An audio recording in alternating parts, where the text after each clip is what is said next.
Assalamualaikum warahmatullahi wabarakatuh. Perkenalkan, nama saya Devi Nurisma Azizia dengan NIM 20 19 10 50 10 76 dari Prodi Perencanaan Wilayah dan Kota.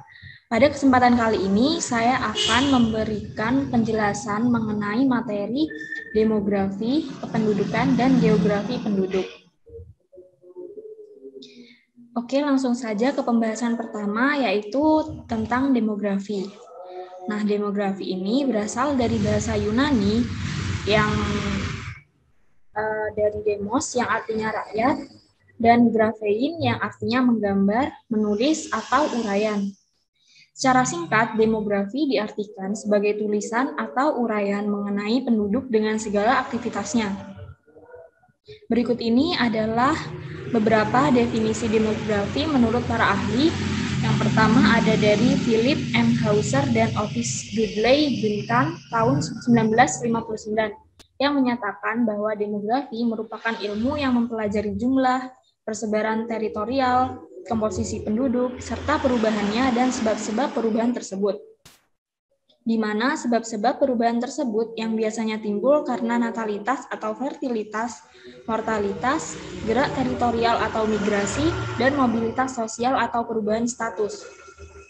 Kemudian, definisi kedua dari Johann Sassmilt tahun 1762 yang menyatakan bahwa demografi adalah ilmu yang mempelajari hukum Tuhan yang berhubungan dengan perubahan-perubahan pada umat manusia yang terlihat dari jumlah kelahiran, kematian, dan pertumbuhannya. Kemudian yang ketiga ada dari United Nations tahun 1958 dan IUSSP tahun 1982 yang menyatakan bahwa demografi adalah studi ilmiah masalah penduduk yang berkaitan dengan jumlah, struktur, dan pertumbuhannya. Masalah demografi ini lebih ditekankan pada studi kuantitatif dari faktor yang mempengaruhi pertumbuhan penduduk, yaitu fertilitas, mortalitas, dan migrasi. Berdasarkan pengertian-pengertian tersebut, maka dapat disimpulkan bahwa demografi merupakan suatu alat untuk mempelajari perubahan-perubahan kependudukan dengan memanfaatkan data dan statistik kependudukan serta perhitungan-perhitungan secara matematis dan statistik dari data penduduk, terutama mengenai perubahan jumlah, persebaran, dan komposisi atau strukturnya. Perubahan-perubahan tersebut dipengaruhi oleh perubahan pada komponen-komponen utama pertumbuhan penduduk, yaitu fertilitas, mortalitas, dan migrasi, yang pada gilirannya menyebabkan perubahan pada jumlah struktur dan persebaran penduduk. Selanjutnya, ruang lingkup demografi. Penggunaan demografi di kehidupan sangatlah luas. Demografi bisa digunakan secara bersama-sama dengan keilmuan lain seperti ekonomi, sosiologi, geografi, psikologi, politik, kesehatan, dan lainnya. Maka dari itu, ilmu demografi ini implementasinya disebut interdisiplin atau interdisciplinary science. Manfaat dari demografi ini dengan mempelajari demografi, kita dapat mempelajari jumlah, komposisi, dan distribusi penduduk, serta perubahan-perubahannya di suatu daerah tertentu. Kemudian yang kedua, menjelaskan pertumbuhan penduduk di masa lampau dan mengestimasi pertumbuhan penduduk di masa yang akan datang. Kemudian yang ketiga, mengembangkan hubungan sebab akibat antara perkembangan penduduk dengan berbagai aspek pembangunan sosial, ekonomi, budaya, politik, lingkungan, dan keamanan. Yang terakhir, mempelajari dan mengantisipasi kemungkinan-kemungkinan konsekuensi pertumbuhan penduduk di masa yang akan datang. Selanjutnya, kita masuk ke pembahasan tentang kependudukan. Kependudukan sendiri adalah hal ihwal yang berkaitan dengan jumlah, struktur, umur, jenis kelamin, agama, kelahiran, perkawinan, kehamilan, kematian, persebaran mobilitas, dan kualitas serta ketahanannya yang menyangkut politik, ekonomi, sosial, dan budaya. Kependudukan mempersoalkan hubungan antara variabel demografi dengan variabel dari sistem lain. Ruang lingkup dari kependudukan itu pada intinya cakupannya sangat luas dibandingkan demografi, dan demografi itu sendiri adalah salah satu aspek yang dibahas dalam kependudukan. Misalnya ini adalah tabel dari pengaruh dan terpengaruh dari studi demografi. Contohnya itu demografi formal atau demografi murni yang mana mempengaruhi variabel demografi dan mempengaruhi variabel demografi lainnya. Misalnya adalah komposisi umur dengan tingkat kelahiran. Jika di suatu wilayah terdapat umur yang dalam usia produktif itu sangat banyak, maka tingkat kelahiran di wilayah tersebut tentunya akan semakin meningkat. Begitu pula jika di wilayah tersebut usia lanjutnya itu tinggi, nantinya akan tingkat kematiannya kemungkinannya itu akan tinggi juga. Selanjutnya itu ada contoh studi kependudukan yang mana variabel non-demografis mempengaruhi variabel demografis. Contohnya itu ada faktor sosiologis seperti pendidikan yang mempengaruhi tingkat kelahiran. Misalnya di suatu wilayah tingkat pendidikannya itu tinggi. Nah, biasanya akan mempengaruhi pada tingkat kelahiran yang rendah karena mayoritas masyarakatnya itu berpendidikan. Kemudian contoh lainnya itu ada faktor ekonomi yang akan berpengaruh pada migrasi. Misalnya, jika di suatu wilayah lapangan kerjanya itu kecil dan tingkat upah atau UMR-nya itu kecil, maka akan menyebabkan masyarakat yang ada di wilayah tersebut itu bermigrasi keluar daerah tersebut dan migrasinya itu ke tempat yang wilayahnya itu terdapat lapangan pekerjaan yang banyak dan UMR yang tinggi. Seperti misalnya di Jakarta, yang mana Jakarta itu kan merupakan wilayah yang sangat padat penduduk dikarenakan banyak masyarakat di sekitar kota-kota Jakarta itu yang mengadu nasib di Jakarta untuk mendapatkan pekerjaan seperti itu. Nah, kemudian contoh studi kependudukan tipe 2 itu yang mana variabel demografis mempengaruhi variabel non-demografi. Misalnya, tingkat kelahiran akan mempengaruhi kebutuhan pangan di suatu wilayah. Misalnya, tingkat kelahiran yang tinggi di suatu wilayah, maka kebutuhan akan pangan di wilayah tersebut juga akan tinggi.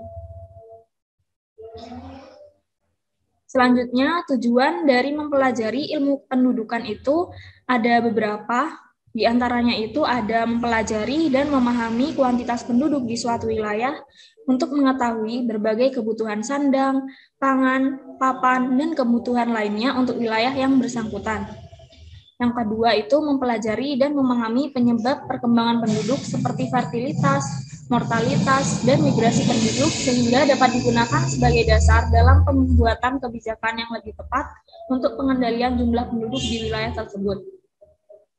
Kemudian mempelajari ilmu kependudukan itu tujuannya untuk mempelajari dan memahami komposisi atau distribusi penduduk di suatu wilayah baik secara ekonomi, sosial, dan demografi, sehingga dapat diperkirakan berbagai kebutuhan di wilayah yang bersangkutan, antara lain kebutuhan di bidang sarana dan prasarana pendidikan, kesehatan, kesempatan kerja, dan sebagainya. Kemudian manfaat dari kependudukan itu sendiri itu ilmu kependudukan sangat penting untuk mengatasi berbagai persoalan mengenai masalah kependudukan. Dan ilmu kependudukan erat kaitannya dengan perencanaan pembangunan nasional, seperti misalnya untuk menentukan kebutuhan masyarakat akan sarana dan prasarana di suatu wilayah, maka akan diperlukan data kependudukan yang mana dengan data ini kita dapat memperkirakan berapa sarana dan prasarana yang dibutuhkan. Contoh lainnya, jika pemerintah akan membuat perencanaan di bidang pendidikan, seperti jumlah guru dan ruang kelas yang dibutuhkan dalam 1 tahun tertentu, maka juga dibutuhkan data penduduk menurut kelompok umur dalam usia sekolah. Misalnya juga jika akan dibuat perencanaan di bidang fasilitas kesehatan, maka akan dibutuhkan data tentang kondisi mortalitas di daerah yang bersangkutan, misalnya angka kematian di wilayah tersebut seperti angka kematian bayi, angka kematian anak, dan angka kematian kasar, dan sebagainya. Kemudian ini adalah perbedaan dari demografi dan kependudukan, di mana demografi itu menghasilkan teknik-teknik pengukuran statistik dan analisa statistik terhadap jumlah distribusi dan komposisi penduduk. Kemudian juga demografi itu merupakan demografi formal atau demografi murni. Dan juga demografi itu tidak mampu menjawab tentang bagaimana suatu kondisi bisa terjadi. Sedangkan kependudukan merupakan studi mengenai hubungan antara faktor-faktor perubah kependudukan. Kemudian kependudukan ini juga mempersoalkan hubungan antara variabel demografi dengan sistem perubahnya. Kemudian kependudukan itu merupakan studi tentang demografi sosial. Dan kependudukan juga digunakan untuk menjawab apa yang menjadi penyebab suatu kondisi bisa terjadi. Pembahasan selanjutnya yaitu tentang geografi penduduk. Geografi penduduk merupakan salah satu cabang ilmu geografi manusia yang mempelajari tentang perbedaan dan persamaan aktivitas manusia dalam ruang sebagai hasil dari interaksi antar manusia dalam memanfaatkan lingkungan. Berikut ini adalah beberapa pengertian geografi menurut para ahli. Yang pertama, menurut Clark tahun 1972 yang menyatakan bahwa geografi penduduk mempelajari penduduk menyangkut distribusinya, komposisinya, dan pertumbuhan pada ruang yang bervariasi, serta keterkaitan dengan wilayah tersebut pada suatu waktu tertentu. Kemudian yang kedua ada definisi geografi penduduk menurut Bintarto. Menurut Bintarto, geografi penduduk adalah ilmu yang mempelajari sebaran dan dinamika pola demografi penduduk di muka bumi dalam ruang dan waktu. Kemudian menurut Zelinsky, tahun 1966, geografi penduduk mempelajari the spatial aspect of population in context of the aggregate nature of the place. Jadi untuk mempelajari di geografi penduduk perlu dikaitkan dengan aspek keruangan. Kemudian selanjutnya ruang lingkup geografi penduduk. Ilmu geografi penduduk memiliki batasan dalam mengkaji, menganalisis, dan mengidentifikasi perbedaan serta persamaan suatu persoalan aktivitas manusia dalam pada suatu ruang atau wilayah dengan menggunakan pendekatan ke lingkungan dan kompleks wilayah dalam konteks keruangan.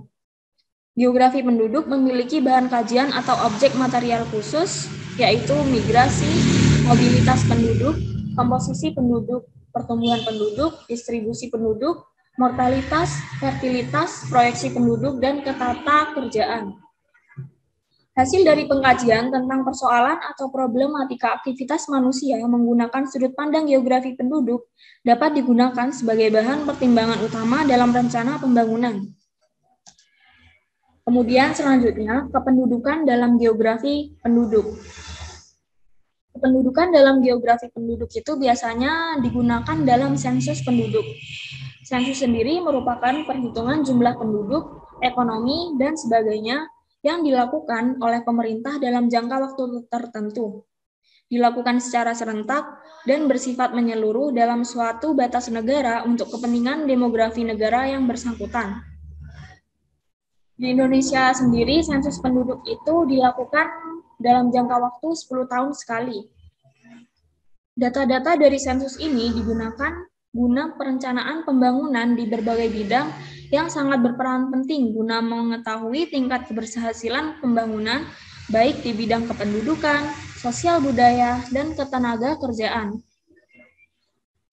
Fungsi sensus penduduk adalah sebagai berikut, yaitu mengetahui jumlah penduduk seluruhnya, mengetahui pertumbuhan penduduk, mengetahui persebaran dan kepadatan penduduk, mengetahui komposisi penduduk, mengetahui besarnya urbanisasi, dan untuk merencanakan pembangunan bangsa dan negara.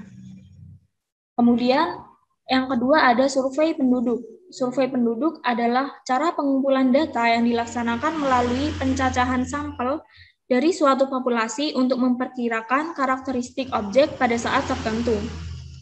Dilakukan secara sampling terhadap sekelompok penduduk yang dianggap wakil dari seluruh populasi untuk memperoleh keterangan yang bersifat khusus dan lebih terperinci. Tingkat representatif data survei relatif rendah dibandingkan data sensus. Namun, keterangan yang diperoleh dari survei penduduk ini lebih terperinci. Nah, dari ketiga materi tersebut terdapat persamaan dan perbedaan, yang mana persamaannya adalah sama-sama membahas materi tentang kependudukan.